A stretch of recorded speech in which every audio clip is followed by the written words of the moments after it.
مکارم الاخلاق کے عنوان سے ہم لوگ چل رہے ہیں، اور آج جو امام کے دعائیہ جملے ہیں اس میں امام ارشاد فرماتے ہیں کہ اے معبود میری زندگی کا خاتمہ بخشش پر کر، تو پروردگار جب میں دنیا سے جاؤں تو بخشا ہوا ہوں، میری آرزو اپنی رحمت سے لگا کہ میں دنیا میں کسی سے آرزو نہ رکھوں، کسی کے ساتھ میں ایسا تعلق نہ بناؤں کہ میری امیدیں اس سے جڑ جائیں، میری امید صرف تیری رحمت سے ہو، اور اپنی رضا تک پہنچنے میں میری مدد کر کہ میں تیری رضا تک پہنچوں، اور وہ جو راہیں ہیں جو تیری رضا کی طرف مجھے لے کے جاتی ہیں وہ آسان کرتے کہ میں آسانی سے ان راستوں پر چل سکوں، میرے اعمال میں بہتری پیدا کر، اور میری آرزو اپنی رحمت سے لگا، اور غفلت کی گھڑیوں میں مجھے اپنے ذکر کے لیے ہوشیار بنا کہ جب میں غافل ہو جاؤں تو اس وقت بھی میں تیرے ذکر سے غافل نہ رہوں۔ ٹھیک ہے، یہ خدا بند عالم سے وہ دعا کر رہے ہیں کہ پروردگارا ہر وقت میں ہوشیار رہوں، یعنی کہ میں بے شک دنیا میں جتنی مرضی غفلت کروں لیکن کبھی میں خدا کو نہ بھولوں، ہر وقت اس کی جانب میں متوجہ رہوں، زندگی کے ایام میں مجھے اپنی فرما برداری میں لگا، مجھے اپنی محبت کی طرف آسان راستے پر گامزن فرما، اور مجھے دنیا اور آخرت کی بھلائی عطا فرما۔ یہ دیکھیے امام معصوم میں ظاہر ہے کہ وہ خدا کے بنائے ہوئے ولی ہیں، امام ہیں، ان کے جو کلمات ہیں، جو جملے ہیں خدا کی بارگاہ میں اس کی عظمت میں، اس کی شان میں جیسا وہ بیان کر سکتے ہیں اور جیسی دعا وہ کر سکتے ہیں، ہمارے جیسے خاکی بندے نہیں کر سکتے۔ وہ ہمیں سکھا رہے ہیں کہ دیکھو کیسے خدا کی بارگاہ میں تمہیں حاضر ہونا چاہیے۔ خدا کی بارگاہ میں غفلت ایک گھڑی کی بھی نہیں چلتی، یعنی ایک لمحے، ایک سیکنڈ کے لیے بھی آپ خدا سے غافل نہ ہوں، یہ اتنی عظیم بارگاہ ہے۔ اب یہ دیکھیں دعائیں بڑی بڑی ہیں، اور ایک چیز ہمارے یہاں ظاہر ہے کہ کہی جاتی ہے، ہم سے انسان کو وہ مطلب جو ہمارے اوپر اعتراض لوگ کرتے ہیں، یہ بھی کہتے ہیں کہ آپ کے جو معصوم ہے وہ استغفار کیوں کرتے رہے؟ ٹھیک ہے کہ معصوم کو تو استغفار نہیں کرنا چاہیے، لوگوں کے نظر میں یہ ہوتا ہے کہ استغفار صرف گناہگار کرتا ہے، کیونکہ ایک دعا کو قبول کروانے کا تیزی سے وہ ذریعہ استغفار بھی ہے کہ آپ استغفار زیادہ کرتے ہو۔ قبولیت دعا کے آداب میں ایک یہ بھی ادب ہے کہ آپ استغفار زیادہ کریں تو آپ تیزی سے آگے بڑھتے ہیں۔ وہ کہتے ہیں نا انسان کے دو پر ہیں، ایک استغفار ایک درود۔ اللہم صلی علی محمد وآل محمد۔ ٹھیک ہے، اب یہاں پہ یہ کہا گیا کہ تمہارے معصومین جن کو تم معصوم کہہ رہے ہو، کیونکہ یہ بھی میں نے آپ کو بتایا کہ امام تو لوگوں نے بنائے دنیا میں، ان اماموں کو دیکھ کر امام تو بنائے لیکن معصوم کوئی نہیں بنا سکتا۔ ٹھیک ہے، ہمارے پاس 14 معصوم ہیں، اور دنیا میں کوئی مکتب آپ دکھائیں کہ جس کے پاس کوئی معصوم ہو، کوئی دعویٰ نہیں کر سکتا کہ ان کے پاس کوئی معصوم سوائے ہمارے۔ ٹھیک ہے، معصوم وہ جو عصمت کی منزل پر فائز ہوتا ہے، جس سے خطا کا امکان نہیں۔ ان معصومین کی زندگی میں، 14 معصومین کی زندگی میں کوئی خطا نہیں دکھا سکتا، باقی سب کہیں نہ کہیں جو ہے وہ پکڑے جاتے ہیں۔ بلکہ رسول خدا کے بعد جو آگے بیٹھے انہوں نے تو اپنے منہ سے کہا کہ دیکھو ہم پہ کبھی کبھی شیطان آ جاتا ہے، اگر کبھی گمراہ ہو جائیں تو ہاتھ پکڑ کے سیدھے راستے پر ڈال دیں، یعنی وہ تو خود اقرار کر رہے تھے۔ تو ایسا دعویٰ کسی نے نہیں کیا کہ معصوم کسی کے پاس، تو کہا کہ تمہارے معصومین استغفار کیوں کرتے رہے؟ اب ہر معصوم نے استغفار کیا، دیکھیے ان کا استغفار ان کے مقام اور مرتبے کے لحاظ سے، اور وہ استغفار کس لیے ہے؟ وہ ہمارے لیے، ان کے مقام کے حساب سے۔ وہ اگر استغفار کر رہے ہیں، دوسرا ہمیں سکھانے کے لیے کر رہے ہیں۔ سورہ انفال میں غالباً آیت نمبر 33 ہے کہ جس میں خدا بند عالم یہ فرما رہا ہے کہ میرے حبیب جب تک آپ ان میں ہیں میں عذاب نازل نہیں کروں گا۔ ٹھیک ہے، دو چیزیں ہمیں بتائی گئی اس کے اندر کہ میرے حبیب جب تک آپ کا وجود مبارک موجود ہے ان کے درمیان میں عذاب نازل نہیں کروں۔ اور دوسری چیز یہ بتائی گئی کہ حبیب جب تک یہ استغفار کر رہے ہیں اس وقت تک میں عذاب نازل نہیں کروں گا. ٹھیک ہے. اور نہج البلاغہ کے خطبے میں خود مولا نے اس آیت کی تفسیر کی، اس کو بیان کیا. آپ نے فرمایا کہ دیکھو تمہارے پاس دو چیزیں ہیں، ایک رسول خدا کا وجود تھا جو چلا گیا، ایک چیز چلی گئی تمہارے پاس سے جو عذاب الہی کو روکے ہوئی تھی. اب دوسری چیز ہے استغفار، ٹھیک ہے، جو عذاب کو روکے ہوئے. اب آپ اپنے ایمان سے بتائیے کیا میرا اور آپ کا استغفار اس قابل ہے کہ عذاب الہی کو روکے؟ بتائیے ہے؟ ہمارا جو استغفار ہے کیا وہ اس قابل ہے کہ وہ عذاب الہی کو روکے؟ جبکہ گزشتہ جو امتیں گزری اگر آپ دیکھیں ایک ایک گناہ پہ عذاب آتا تھا، ایک ایک گناہ پہ عذاب آ جایا کرتا تھا ان کے اوپر، ایک گناہ پہ. اور یہاں تو اس وقت تو ہمارا پوری گناہوں کی پوٹلی بنی ہوئی ہے، ایسا ہے کہ نہیں ہے؟ اور سب سے بڑھ کر جو قرآن ہے ہمارے دائرے وہاں تو ایک گناہوں کی لائن لگی ہوئی ہے. جو قرآن سے بھی دیکھیں جو حاکم ہوتا ہے نا، اسی لیے خدا کہتا ہے کہ حاکم اس کا بنایا ہوا تاکہ وہ منزل عصمت پر فائز ہو. جیسا حاکم ہوتا ہے نا پھر ویسی عوام بن جاتی. ٹھیک ہے. تو اب یہاں حکمران بھی ایسے، عوام بھی ایسے، عذاب تو فوراً آ جانا چاہیے. جبکہ پچھلی امتوں پہ ایک ایک گناہ پہ عذاب آتا تھا. جیسے پچھلی امتوں میں ایک امت گزری دیانتدار نہیں تھی، خیانت کرتی تھی، کم تولتے تھے. حضرت یونس کو اللہ نے بھیجا، جاؤ جا کے ان کو سرزنش کرو، منع کرو. حضرت یونس نے منع کیا، انہوں نے کہا ہم ترازو کے نیچے کوئی چیز لگا دیتے اور حضرت یونس کو پتہ نہیں چلے گا. آپ نے فرمایا کہ یونس کو پتہ چلے نہ چلے خدا کو پتہ ضرور چل جائے گا کہ تم خیانت کر رہے ہو. اور اللہ نے مہلت دی کہ اتنے ٹائم تک اپنے آپ کو ٹھیک کر لو ورنہ عذاب نازل کر دو. 2 سال کے بعد اللہ نے حضرت یونس سے کہا کہ آپ اس بستی سے نکل جائیں اور اس بستی پر عذاب آ گیا. یعنی صرف ایک گناہ پر بھی عذاب آ جاتا. اب ہم لوگ تو ظاہر ہے اتنے گناہوں میں امت جو ہے وہ مبتلا ہے تو عذاب کیوں نہیں آتا؟ اب ایک اور حدیث ہے اللہ کے رسول کی کہ آپ نے فرمایا کہ اگر حجت خدا کے قدم زمین پر ہو تو عذاب نازل نہیں. ٹھیک ہے. حجت خدا کے قدم اگر زمین پر ہو تو عذاب نازل نہیں ہوگا. اس کا مطلب یہ کہ کوئی ہے اس وقت زمین کے اوپر کہ جس کی استغفار عذاب الہی کو روکے ہوئے. کوئی حجت خدا، کوئی ایسا ہے غیبت کے پردوں میں جو استغفار کر رہا ہے. لیکن میں نے آپ کو بتایا نا کہ جو معصوم کی استغفار ہے اس کا مطلب کچھ اور ہے، ہمارے استغفار کا مطلب کچھ اور ہے. ٹھیک ہے. معصوم کا جو استغفار ہے وہ ان کے مقام اور مرتبے کے لحاظ سے وہ زمین کو بچانے کے لیے کہ یہ زمین قائم رہے، یا آسمان اپنے مقام پر رہے ورنہ ہر چیز ہل جائے. ٹھیک ہے. تو دیکھیں کبھی کبھی بعض اوقات ایسا ہوتا ہے نا کہ پیٹ میں آدمی کی تکلیف ہو جاتی ہے، کہتے ہیں نا کہ وہ ناف چڑھ گئی ہے.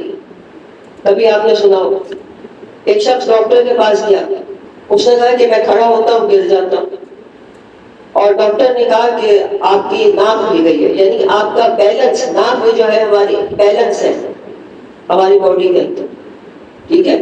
اس نے آپ کا بیلنس جو ہے وہ خراب ہو گیا، آپ کی ناف ہل گئی. اور نہج البلاغہ میں مولا یہ فرماتے ہیں کہ میں اس زمین پر ناف کی حیثیت رکھتا ہوں. یہ مولا کا فرمان ہے، ضرور پڑھ لیجیے بابا صلی اللہ محمد. اور اس وقت جو ظاہر ہے کہ پردہ غیبت میں ہے وہ اولاد علی. ٹھیک ہے. وہ بھی سلسلہ امامت کی ایک کڑی ہے. جب تک وہ زمین پر ہے زمین اپنے مقام پر قائم ہے، آسمان اپنے مقام پر قائم ہے. ہم لوگ چل رہے ہیں، پھر رہے ہیں، سارے کام کر رہے ہیں کیونکہ ان کا ہاتھ ہمارے سروں کے اوپر موجود ہے. ٹھیک ہے. ان کے قدم اس زمین کے اوپر موجود ہے. اس لیے نہج البلاغہ خطبہ نمبر 3 مولا یہ فرماتے ہیں کہ میرے منصب کا کرتا کسی اور نے پہن لیا. ٹھیک ہے. کیا فرما رہے ہیں مولا کہ کرتا میرا تھا کسی اور نے پہن لیا، اس کے پورا نہیں آ رہا مگر اس نے میرا کرتا چڑھایا ہوا. یعنی میرا مقام کسی اور نے لے لیا. نعرہ حیدری، حیدری، حیدری. مقام برگ یہی ہے کہ پھول راضی ہو، مقام برگ یہی ہے کہ پھول راضی ہو. وہ کچھ نصیب ہے کہ جن سے رسول راضی ہو. ایک نہیں دو نہیں تین، جس جس کو کہو میں مانوں گی رضی اللہ. ایک نہیں دو نہیں تین، جس جس کو کہو میں مانوں گی رضی اللہ. مگر شرط میری یہ ہے کہ پہلے بطول راضی ہو. نعرہ حیدری. صادقہ سیدہ طاہرہ عالمہ راضیہ کے در سے اپنی اپنی مرادیں لینے والی، مشکل کشائی کرنے والی بلند تر صلوات. اللہم صلی علی محمد. آج کا جتنا ضرور ہے وہ سب ہم ہدیہ کر رہے ہیں امام حسین کی خدمت میں. سارا دن تو بہترین درود سے سب جگہ محمد وآل محمد وعجل فرجہ. جو باڈی لینگویج ہے نا وہ بتائے کہ ہم عبادت کر رہے ہیں. ہم اس وقت جب درود پڑھیں تو صرف زبان سے نہیں، باڈی لینگویج سے اظہار ہو کہ ہم شوق سے محبت سے درود پڑھ رہے ہیں ان کی بارگاہ میں. یہ جو درود ہے عقیدت کا اظہار ہے. ٹھیک ہے کہ ہم اس عبادت میں شریک ہو رہے ہیں کہ جو خدا بھی کر رہا ہے، فرشتے بھی کر رہے ہیں، ہم اس عبادت میں شریک ہو رہے ہیں. تو اس لیے یہ ہم سے زیادہ خوش نصیب کون ہوگا کہ جو عبادت خدا کر رہا ہے ہم بھی وہ کر رہے ہیں، جو فرشتے کر رہے ہیں وہ ہم کر رہے ہیں. صلی علی محمد وآل محمد وعجل فرجہ. پھر جتنا لوگ دل سے درود پڑھتے ہیں نا دعاؤں کی قبولیت کے چانس بڑھ جاتے ہیں. اب دیکھیں ایک آدمی، ہر آدمی ظاہر ہے کہ اس کی کوئی نہ کوئی حاجت ہوتی ہے. اب وہ بیٹھا رہے پریشان بیٹھا ہوا ہے، منہ لٹکا کے بیٹھا ہوا ہے، مجلس میں بھی پریشان بیٹھا ہے. اس سے بہتر نہیں کہ وہ دل سے درود پڑھے، وہ اپنے دل سے مجلس کے اندر شامل ہو. وہ کہا تھا نا میں نے اسے ناکو کہ ہم اپنی جوتیاں باہر اتار کے آتے ہیں. ٹھیک ہے مجلس میں جب آتے ہیں سب آپ بول رہے ہیں جوتے لے کے تو نہیں آیا نا، جو گردن نہیں ہلا رہا کوئی جوتے تو نہیں بغل میں لے کے بیٹھا ہوا. صلی علی محمد وآل محمد اللہم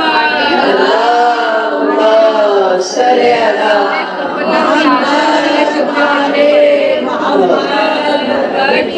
ہم اپنی جوتیاں باہر اتار جاتے ہیں. اور مولا علی نے جوتیوں کا، دنیا کا نام جوتی رکھا. ہم اپنی دنیا باہر چھوڑ کے آتے ہیں. ٹھیک ہے یہاں پہ ہمیں پوری جو بھی آپ کی حاجت ہے انشاءاللہ وہ پہنچ جاتی ہے. ہمارے غم دور ہوتے ہیں جب ہم درود پڑھتے ہیں. اور دیکھیں جب ایک انسان جب ہم درود پڑھ رہے ہوتے ہیں اس وقت جب ہم کتنا اس وقت مجلس کے اندر رونق آ جاتی ہے، ملائکہ متوجہ ہو جاتے ہیں. یہ ہمارے اوپر ڈیپینڈ کرتا ہے کہ ہم کتنے ملائکہ کو یہاں گھیر کے لا رہے ہیں. ملائکہ اترتے ہیں نا اس مجلس میں. اب یہ ہمارے اوپر ہے کہ ہم کس قدر ملائکہ کی جماعت کو متوجہ کر سکتے ہیں. کون کون سی مخلوقات یہاں آتی ہیں یہ ہمیں نہیں پتا. بآواز بلند صلوات. اللہم صلی علی محمد وآل محمد وعجل فرجہ. اب دیکھیں امام کیا فرما رہے ہیں کہ کرتا میرا تھا کسی اور نے پہن لیا، اس کے پورا نہیں تھا، وہ مشکل میں تھا. جب آپ کسی کا کپڑا پہن لیتے ہیں تو مشکل میں آ جاتے ہیں نا، ہوتا ہے نا ایسا. اٹھنے بیٹھنے میں مشکل ہو رہی ہے، اگر بڑا ہے تو مشکل ہو رہی ہے، تنگ ہے تو مشکل ہو رہی ہے. امام کیا فرما رہے ہیں وہ مشکل میں بھی تھا مگر اس نے وہ کرتا اتارا نہیں، اس نے اتارا دوسرے نے پہن لیا. کرتا میرا تھا اس کے بھی پورا نہیں تھا. مطلب کیا کہ خلافت میرا منصب تھا، میرا مقام تھا، میرا حق تھا مگر وہ کسی اور نے لے لیا. تو اب یہاں پر دیکھیے کہ جب حضرت یوسف، جو فلم آپ نے دیکھی ہوگی حضرت یوسف کی، اس میں دکھایا جاتا ہے کہ حضرت ابراہیم کا کرتا حضرت اسحاق کو ملا، پھر حضرت یعقوب کو ملا. یہ انبیاء سے غصے میں چیزیں آ رہی ہوتی. خود امام حسین کے پاس کربلا میں تمام انبیاء کے جو غصے تھے وہ موجود تھے. تو اب یہاں پر جب دکھایا گیا کہ حضرت یعقوب کے پاس جو کرتا تھا نبوت کا کرتا تھا، ان کی بیٹی نے کہا کہ بابا یہ سارے میرے بھائی یہ پہننا چاہتے ہیں اور سب نے پہن کے دیکھا کسی کے پورا نہ آیا. کہا بابا میں جانتی ہوں کہ یہ اس کے پورا آئے گا کہ جس کو خدا نبوت دے گا، یہ خاص ہوتا ہے۔ حضرت یوسف چھوٹے سے تھے مگر جب انہوں نے پہنا تو وہ پورا، ٹھیک ہے، کیونکہ جو ہوتے ہیں نا خدائی لوگ یا جو خدا کی طرف سے منتخب ہوتے ہیں ان کی چیزیں خدا کی جانب سے آتی ہیں۔ ان کے آبا، ان کے کرتے، ان کی نالائیں، ان کی جوتیاں، ان کی تلوار، ٹھیک ہے، جیسے تلوار آئی تھی ذوالفقار اور جبرائیل ترانہ پڑھتے ہوئے لے کر آئے، قصیدہ پڑھتے ہوئے آئے، حضرت علی کا قصیدہ پڑھتے ہوئے اترے تھے جب تلوار لے کر آئے۔ کیا قصیدہ پڑھا تھا؟ لا فتح الا علی لا سیف الا ذوالفقار، کہ نہ ذوالفقار جیسی کوئی تلوار ہو سکتی ہے، نہ علی جیسا کوئی بہادر ہو سکتا ہے۔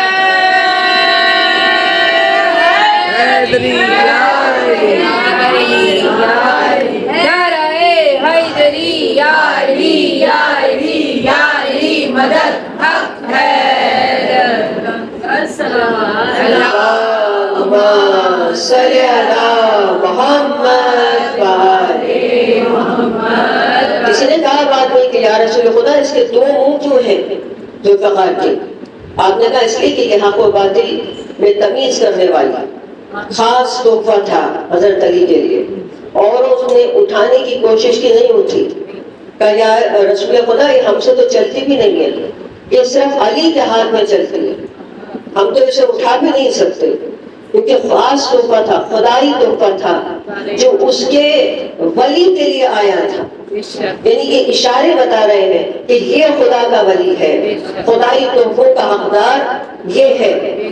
پھر بھی لوگوں نے تلوار کے اوپر ساری بات ڈال دی، انہوں نے کہا کہ یہ تلوار ہے جو کچھ کرتی ہے، اگر مارتی ہے یہ مارتی ہے، حق و باطل میں پہچان یہ کرتی ہے، علی کا تو کوئی کمال نہیں، ٹھیک ہے، چلتی تو یہ ہے، مارتی تو یہ ہے، حق و باطل میں تمیز یہ کرتی ہے، علی کا کیا کمال ہے؟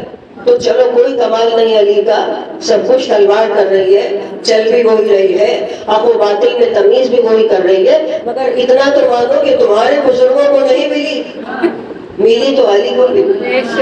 علی کا یہی کمال کافی نہیں کہ تلوار انہیں ملی۔ علی کے وصف اتنے ہیں شمار کون کرے، علی کے وصف اتنے ہیں شمار کون کرے، یہ کام تیرا ہے پروردگار کون کرے، یہ سوچ کر نہ خدا نے بنایا ایک اور علی، کہ اب کعبے میں شگاف بار بار کون کرے۔ نعرہ حیدری، علی مشکل کشا کے در سے اپنی اپنی مشکلیں دور ہونے کے لیے بلند تر صلوات۔ اللہم صلی علی محمد وآلِ محمد۔ اب مولا علی ہمیشہ زمین پہ ہی جنگ کرتے تھے، گھوڑے پہ سوار ہو کے نہیں کرتے۔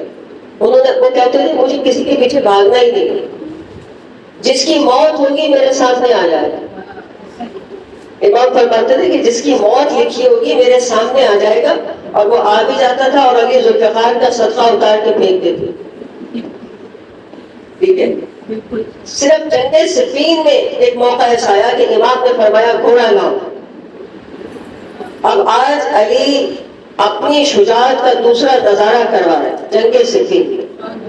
تو مالک مشکل نے کہا مولا یہ آپ کی ریش مبارک، آپ کی داڑھی سفید ہو چکی ہے، اس کو خضاب کر لیں تاکہ کوئی یہ نہ سمجھے کہ علی بوڑھے ہو گئے، اس کو خضاب کر لیجئے، کیونکہ پورے لشکر میں حیدر حیدر حیدر حیدر ہو رہا ہے۔ حیدر حیدر حیدر حیدر حیدر حیدر حیدر حیدر حیدر، نعرہ حیدری حیدری حیدری، ربیب خدا ختم الانبیاء چہاردہ معصومین کی ذات پہ بلند تر صلوات۔ اللہم صلی علی محمد وآلِ محمد۔ ہمارا کوئی یہ نہ سمجھے کہ علی بوڑھے ہو گئے جب حیدر حیدر کر رہے ہیں، اور جب حیدر سامنے جائیں تو دیکھیں یہ تو سفید داڑھی ہے، بوڑھے ہو گئے علی۔ آج کے مالک اشتر میں خضاب نہیں کروں گا، مجھے میدان میں اترنے دو، جب میدان میں اترے گا تو پتا چلے گا کہ آج بھی علی جیسا بہادر کوئی نہیں. کہا کہ آج بھی جب لوگ تلوار چلے گی تو دیکھیں گے کہ نہ علی جیسا کوئی بہادر ہے اور نہ ذوالفقار جیسی کوئی تلوار. علی علی علی علی علی نگر نگر گلی گلی علی علی علی علی نعرے حیدری یا علی یا علی یا علی مدد حق حیدر. نعرے حیدری یا حیدری حیدری حیدری والے محمد پہ بلند تر صلوات. اللہم صلی علی محمد محمد نعرہ حیدری ملک نعرہ حیدری ملک نعرہ حیدری ملک نعرہ حیدری ملک نعرہ حیدری مولا علی کی شان پہ بلند سے بلند تر صلوات. اللہم صلی علی محمد وآل محمد. امام نے فرمایا گھوڑا لے کر آؤ. گھوڑے پہ سوار ہوئے, ایڑ لگائی اور آپ نے گھوڑے سے کہا کہ مجھے لشکر کی آخری صف تک پہنچا. پہلی صف سے آخری صف تک, ہاتھ میں ذوالفقار, اور اب جو ایڑ لگی گھوڑے کو تو کہتے ہیں کہ گھوڑا دوڑ نہیں رہا تھا, اڑ رہا تھا. کسی نے مالک اشتر سے کہا کہ آج علی کی رفتار اتنی تیز ہے کہ ایسا لگتا ہے کہ ذوالفقار رکی ہوئی ہے. جب تیز رفتار ہوتی ہے نا کوئی چیز اتنی تیزی سے جاتی ہے تو اس وقت لگتا ہے وہ چیز رکی ہوئی ہے. ایسا لگا تھا کہ ذوالفقار رکی ہوئی ہے, مگر جہاں سے علی گزرتے جا رہے تھے سر گرتے جا رہے تھے. اس قدر تیزی سے امام گئے تو آپ دیکھیں کہ اپنی شجاعت کا مظاہرہ کیا, بتایا کہ امام وقت کبھی بوڑھا نہیں ہوتا. ٹھیک ہے, نہ اس کی شجاعت میں کمی آتی ہے, نہ اس کی طاقت میں کمی آتی, کیونکہ وہ خدا کا نمائندہ ہے. ضرور پڑھ لیجیے بابا سے صلی علی محمد. اب آپ دیکھ رہے ہیں کہ ہم نے کیسے وسیلے بنائے کہ اگر میدان میں اترے تو سروں کے سروں کو ڈھیر لگا, اور اگر عبادت کے میدان میں ہو تو استغفار ایسی کہ جو زمین پہ عذاب الہی کو روک سکے. ٹھیک ہے, کہ ان لوگ ہستیوں کا ہم وسیلہ اور واسطہ دیتے ہیں, اور وہی ایک شخص کے جو غیبت کے پردوں میں ہم ان کا انتظار کرتے ہیں. اب دیکھیں آپ کو دعائے عہد میں جو میں بتا رہی ہوں کہ 8 گروہوں میں ہمیں شامل ہوئی. دعائے عہد کا 8واں بند نکال کے اس کو رٹا ماریں. ٹھیک ہے, اس کو یاد کریں کہ کون سے 8 گروہ ہیں جس میں ہمیں شامل ہونا ہے. غیبت میں ہماری ذمہ داری ہے. اگر کسی کی نیت ہے کہ وہ لشکر امام زمانہ میں شامل ہونا چاہتا ہے, وہ آنا چاہتا ہے, تو پہلے اس کو ان 8 گروہوں میں شامل کرنا ہوگا. اور پہلی ذمہ داری اس کی کیا ہے؟ سب سے پہلی ذمہ داری کہ دعا کر کے بیٹھ نہ جائے. یہ کہہ گیا اللہ کیا مجھے قرار دے, مجھے قرار دے امام کے مددگاروں میں. ہر آدمی کی تمنا ہے کہ امام کے مددگاروں میں آئے, لیکن اس کے لیے حرکت بھی تو کرنی پڑے گی نا. آپ مجھے کہیں آئے میں آپ کی مدد کرتی ہوں, لیکن آپ اپنی جگہ پہ کھڑے رہیں, یہ کہتے رہیں میں آپ کی مدد کرتی ہوں, میں آپ کی مدد کرتی ہوں, لیکن کام میں اپنے سارے خود کرتی رہوں. ٹھیک ہے, تو اس کا تو پھر کوئی فائدہ نہیں ہوگا. اس کا مطلب کیا کہ آپ صرف زبانی جمع خرچ کر رہے ہیں. اب تک صرف زبانی کام ہو رہا ہے, مولا میں مددگاروں میں ہوں, مولا میں ناصروں میں مجھے شامل ہوں. دعا کرنے سے کچھ نہیں ہوتا جب تک اٹھ کے حرکت نہ کرو. تو پہلے ہمیں دیکھنا ہے پہلی ذمہ داری کیا ہے کہ میں دیکھوں کون کام کر رہا ہے زمانے کے امام کے, میں اس کے ساتھ جا کے شامل ہوں. ٹھیک ہے, میں اس جماعت کے ساتھ, اس گروہ کے ساتھ جا کے شامل ہوں. اور مجھے پتا ہونا چاہیے کہ وہ 8 گروہ کون سے ہیں جس میں مجھے شامل ہونا ہے. 8 ذمہ داریاں میری غیبت کبریٰ میں, میری زندگی کے اندر مجھے مرنے سے پہلے وہ 8 ذمہ داریاں اگر میں پوری کر کے چلی گئی تو پھر اس کے بعد میں ایک سولجر کے طور پہ، ایک سپاہی کے طور پہ اٹھوں گی، میں تیار اٹھوں گی پھر قبر سے. 4 چیزیں میرے پاس ہوں گی جب میں جاؤں گی، پھر جب میں اٹھوں گی قبر سے تو 4 چیزیں میرے پاس ہوں گی. تو اب یہاں جو پہلا گروہ ہے وہ کون سا ہے؟ 8 گروہوں میں سے یاد ہوگا، اللہم اجعلنی من انصارہ و اعوانہ، کہ پروردگارہ مجھے امام کے انصار اور مددگاروں میں شامل کر. دوسرا گروہ، پروردگارہ مجھے ان سے مصیبتیں دور کرنے والوں میں شامل کر. دعائے عہد میں نا یہ بڑی آسانی کے ساتھ ترجمہ آپ اس کا دیکھیں گے تو آپ کو مل جائے گا. اور تیسرا گروہ کہ پروردگار مجھے ان کی آرزو پوری کرنے والوں میں شامل کرنا، کہ میں ان کی تمناؤں کو، ان کی آرزوؤں کو پورا کروں. جیسے ہم کہہ رہے ہوتے ہیں نا، مولا ہماری یہ تمنا ہے، ہماری یہ آرزو ہے. ان کی بھی تو کوئی آرزو ہوگی، کبھی پوچھیے ہم نے کہ مولا آپ کی میرے متعلق کیا آرزو ہے، آپ مجھ سے کیا چاہتے ہیں، ٹھیک ہے، آپ کی تمنا کیا ہے.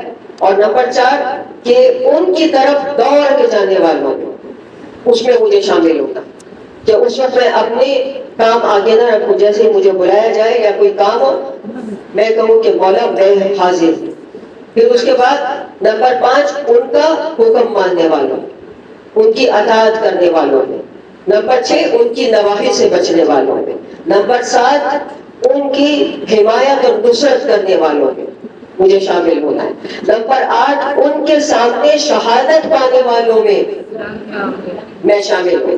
اب جب یہ 8 ذمہ داریاں میں نے پوری کر دیں اور 8 گروہ، مطلب یہ کام میں نے کر دیا، میں اس میں بھی شامل ہو گئی کہ جو ان سے مصیبتیں دور کر رہے ہیں، میں اس میں بھی شامل ہو گئی کہ جو ان کی تمناؤں آرزوؤں کو پورا کر رہے ہیں.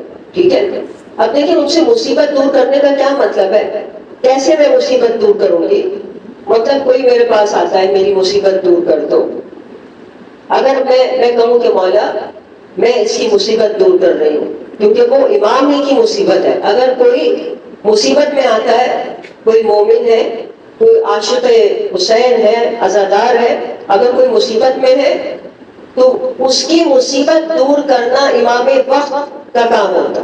اب امام غیبت کے پردوں میں کوئی تو وسیلہ واسطہ بنے گا نا، ٹھیک ہے، وہ ہم بنے. ہم یہ کہیں مولا آپ غیبت کے پردوں میں ہیں اگر، تو آپ کی غیبت کے دوران میں اپنی ڈیوٹی پر حاضر ہوں، میں کھڑی ہوں، آپ کی بیک پہ میں کھڑی ہوں، ٹھیک ہے، آپ کی پشت پر میں کھڑی ہوں، میں آپ کے ہاتھوں کو مضبوط کروں. اب جب کوئی یہ ذمہ داریاں پوری کر کے جاتا ہے، جب وہ قبر سے اٹھے گا تو ریڈی ٹو گو ہوگا. ٹھیک ہے، یعنی اب وہ تیار ہے لشکر میں شامل ہونے کے. 4 چیزیں اس کے پاس ہوگی. معتذرن کفنی، وہ کفن کے ساتھ ہوگا، ٹھیک ہے، کفن کے ساتھ ہوگا.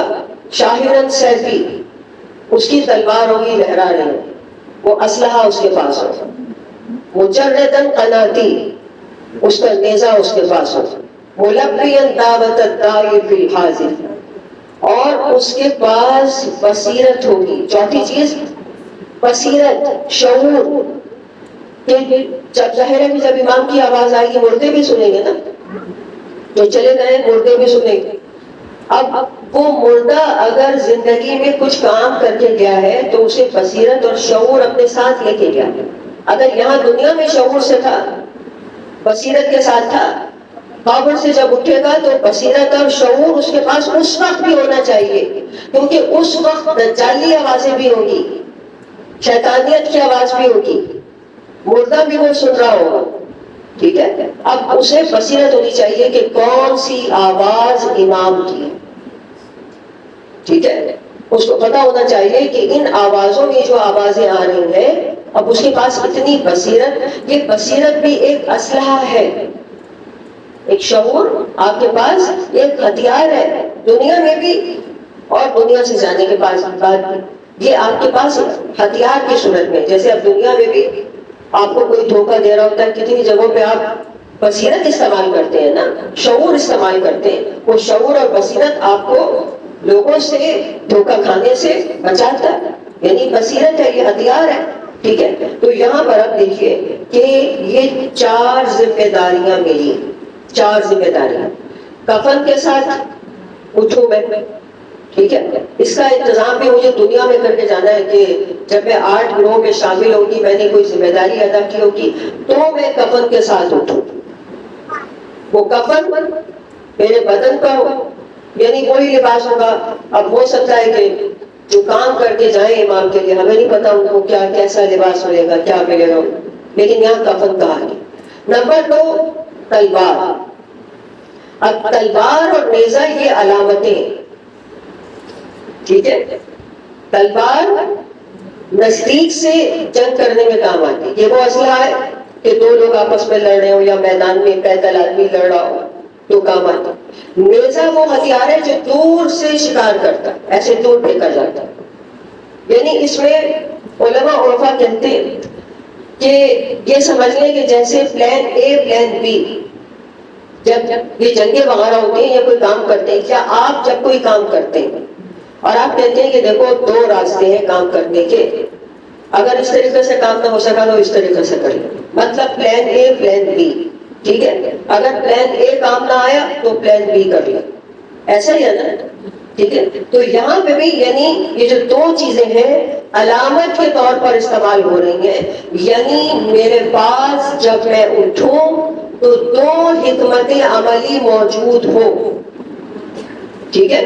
ایک میرے پاس کفن ہو، 2 میرے پاس حکمت عملی ہو، اور 4تھی چیز میرے پاس بصیرت ہو، شعور ہو. اب یہ سارا کچھ دنیا میں نہیں کہ دنیا میں کھا پی کے مزے کر کے چلے گئے اور ہم سمجھ رہے ہیں کہ وہاں مرنے کے بعد جو ہے وہ کچھ نہیں ہے. تو اصل جو بات ہے وہ مرنے کے بعد ہی شروع ہونے والی. جو اصل زندگی ہے وہ اصل میں شروع ہوئی اس دنیا کی جب آنکھ بند ہوگی تو وہ اصل زندگی شروع ہو جائے گی اور وہی حقیقی زندگی ہوگی. پھر اس میں دیکھنا پڑے گا کہ میں نے غیبت میں کتنی تیاری کی تھی، وہ تیاری پھر میرے ظہور میں کام آئے گی. آج جتنا بھی جو کچھ بھی ہم کر رہے ہوں گے وہ سب بس ہمیں نا الرٹ رہنا ہے، غفلت میں نہیں ہمیں پڑنا. ہمیں دن میں کتنے موقع ملتے ہیں کہ ہم امام کی آرزوؤں کو پورا کر سکیں، موقع ملتا ہے ہمیں، ٹھیک ہے. جیسے نماز کا وقت ہوتا ہے، یہ موقع ہے کہ امام کی آرزو کو پورا کرو. اب آپ آ رہے ہیں جا رہے ہیں، اگر آپ پردے میں ہیں، آپ چادر میں ہیں، تو کیا مطلب آپ امام کی آرزو اور تمنا کو پورا کر رہے ہیں، ٹھیک ہے. عورت کو شریعت میں کہا گیا کہ وہ پردے میں ہو، تو یہ آپ امام کی تمنا ہے نا کہ ہم سب پردے میں ہو. کیوں سید سجاد روتے رہے؟ ان کا درد کیا تھا؟ یہی درد تھا. جب پوچھا گیا کہ سب سے زیادہ مصائب کہاں پڑے تو آپ نے 3 مرتبہ کہا کہ شام شام شام. یعنی بے پردگی جو اصل جو آئمہ کا گریہ تھا وہ کس لیے تھا کہ چادریں چھین لی. ضرور پڑھ لیجیے اللہم صلی علی محمد یا امام المنتظر، یا وارث خون حسین، یا وارث خون زینب، اے ہماری درسگاہ حق کا سیدھا راستہ، عبادتوں کا راستہ، سعادتوں کا راستہ، شہادتوں کا راستہ، نعرہ حیدری، بلندتر صلوات. صلی علی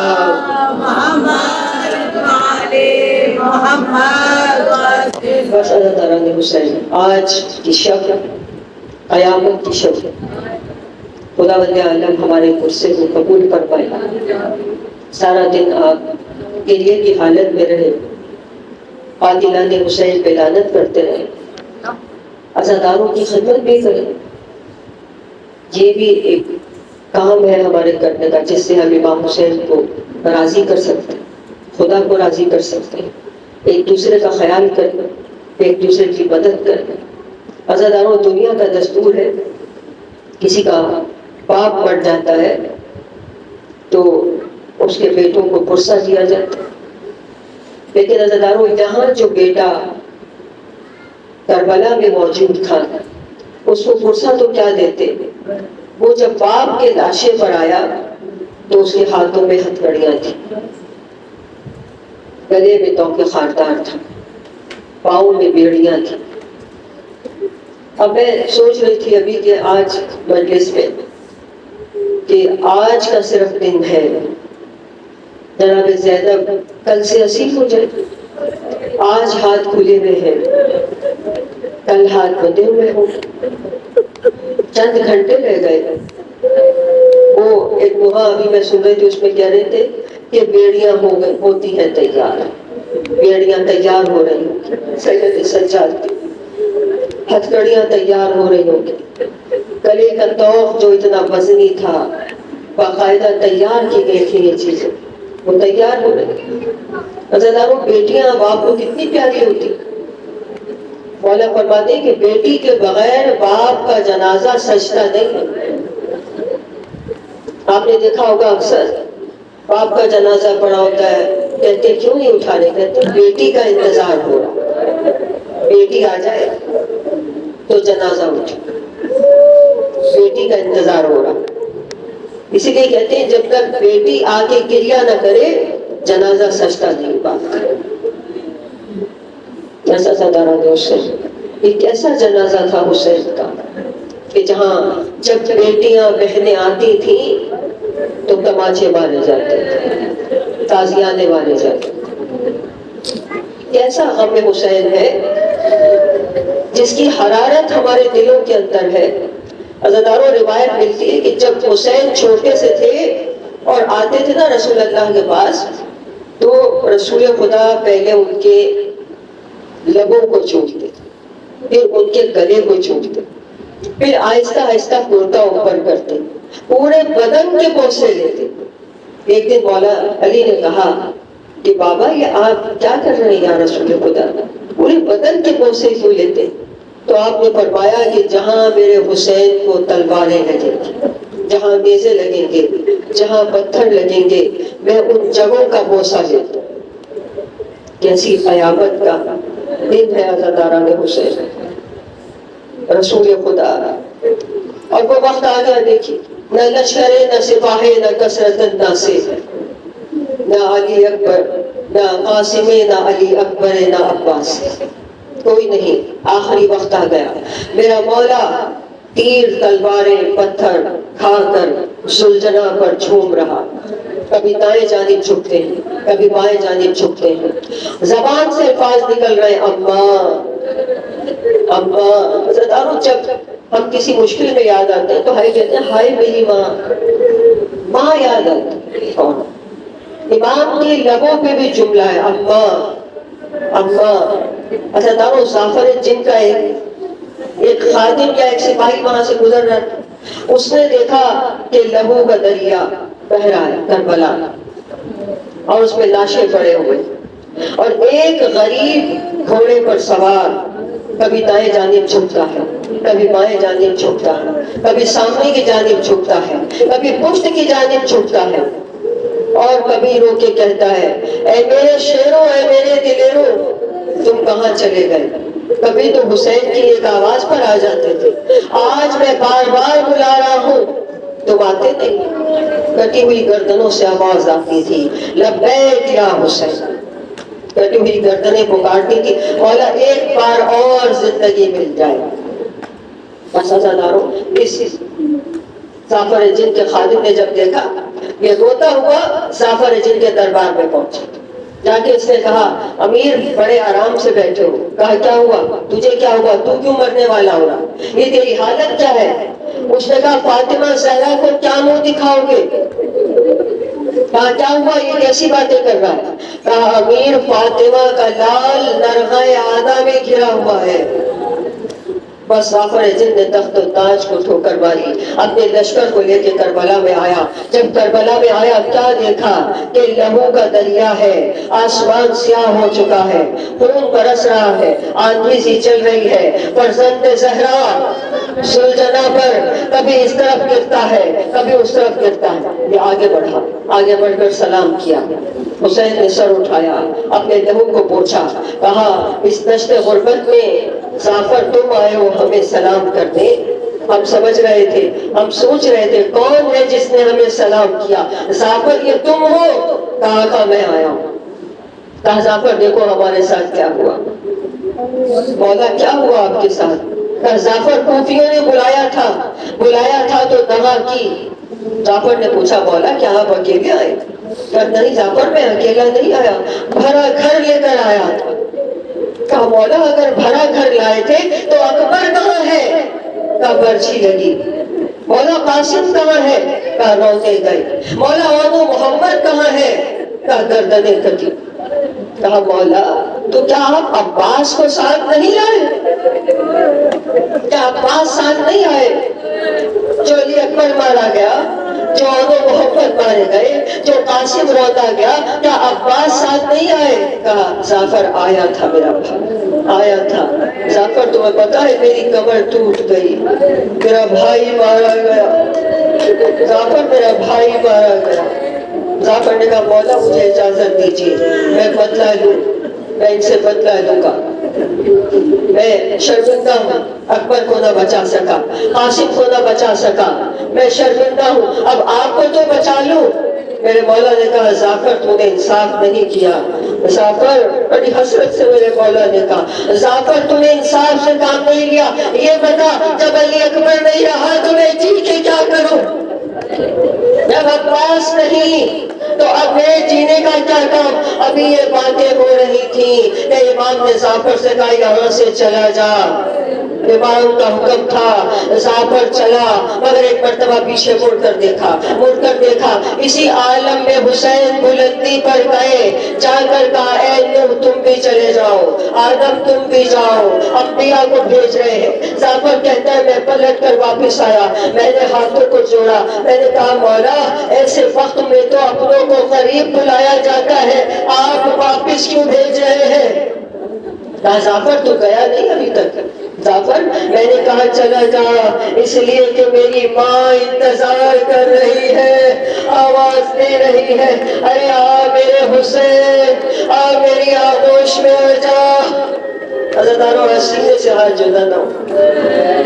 بس آخری چند جملے پھر آپ کی زحمتوں کو تمام کر دوں. لیکن غصہ جب دینا عزیزانو زبان سے جملہ ضرور کہنا ہائے حسین. آج جناب سجدہ کو غصہ دینا ہے امام حسین کا. سینے سے ہاتھ جدا نہ ہو, آوازوں کو بلند رکھیں گے, یہ آوازیں کربلا پہنچا دیں. امام حسین کے روضے میں ہم نہیں جا سکے نا, آج وہاں کتنا رش ہے, سب فرصہ دے رہے ہیں. مولا ہم اپنی آواز پہنچا سکتے ہیں, ہماری آواز کربلا جا سکتی ہے. وسطداران حسین معصوم فرماتے جب پہلی ضربت چلی نا, جب امام کو شہید کیا جا رہا, پہلی ضربت چلی سارے انبیاء کھڑے تھے. لیکن جب ضربتیں چلنی شروع ہوئی, آدم نے کہا یا رسول خدا میں نہیں دیکھ سکتا, میں جا رہا ہوں. چلے گئے آدم. دوسری ضربت چلی, نوح آگے بڑھے, کہا یا رسول خدا میں نہیں دیکھ سکتا, میں جا رہا ہوں. چلے گئے. اس کے بعد ضربتیں چلتی رہیں یہاں تک کہ ابراہیم آگے بڑھے. ابراہیم نے کہا یا رسول خدا میں نے تو جب اسماعیل کو ذبح کیا تھا آنکھوں پر پٹی باندھ لی تھی, میں نہیں دیکھ سکتا.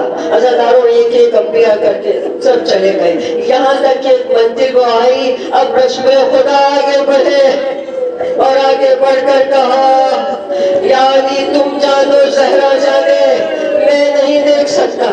ضربتیں چلتی رہی. اب ایک مرتبہ علی آگے بڑھے, یا زہرا میں نہیں دیکھ سکتا, تم جانو حسین جانے. اب ماں آگے بڑھی, خدا کی بارگاہ میں کہا پالنے والے کبا رہنا, میں موجود رہی. ماں نے سر اٹھا کے زانوں پہ رکھا, کہا پالنے والے کبا رہنا, میری گود میں حسین کا سر کٹا. یہی وجہ ہے کہ معصوم فرماتے ہیں کہ جب بی بی عرش کا پایا تھام کر فریاد کریں گی اور کہیں گی پالنے والے آج میرے بیٹے کی شہادت دکھا, تو گردن کی رگیں کٹتی ہوئی دکھائی جائیں گی. سیدہ عرش کا پایا تھام کر فریاد کریں گی پالنے والے میں نے چکیاں پیس کر پالا تھا. آواز خدا کہے گی